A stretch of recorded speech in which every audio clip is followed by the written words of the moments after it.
Glog se smatra najlekovitijom biljkom na svetu zbog svog antioksidativnog delovanja. Aktivni sastojci lista sa cvetom gloga podržavaju normalnu srčanu aktivnost, povoljno utiču na dotok kiseonika i cirkulaciju krvi, doprinose smanjenju napetosti i nemira i olakšavaju nastupanje sna. Tinktura od gloga ima delotvoran uticaj na sledeća zdravstvena stanja. Snižava visok krvni pritisak. Povećava nizak krvni pritisak. Reguliše rad srca. Pomaže kod dijabetesa. Pomaže jetri. Pomaže u prevenciji kamenja u žuči i bubrezima. Ublažava stanja gastritisa. Povećava cirkulaciju krvi. Ublažava kardiovaskularne probleme. Jača zidove krvnih sudova. Čisti masnoću iz krvi. Dobar je protiv celulita i bolesti zglobova. Dobar je za nerve i miran san.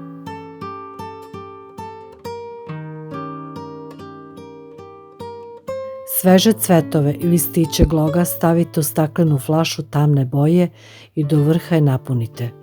Nalijte lozovom rakijom ili 70% alkoholom, takođe do vrha. Dobro zatvorite flašu.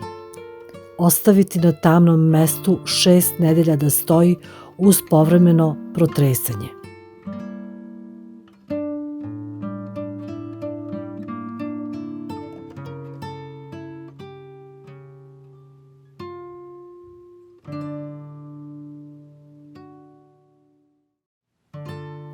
Nakon toga odcedite tinkturu i koristite za zdravlje.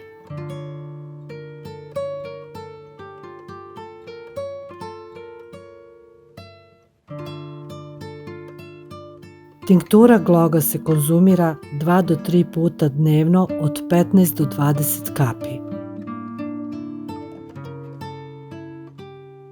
Poželjno je da se ove preporuke o doziranju strogo pridržavaju.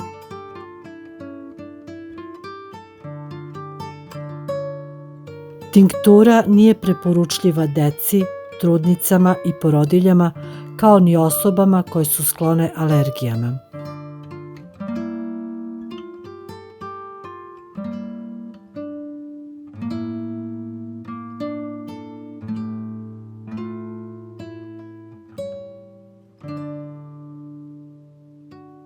Ako vam se dopada sadržaj našeg videa, zamolila bih vas da klikom na prati pružite podršku kanalu. Veliko vam hvala.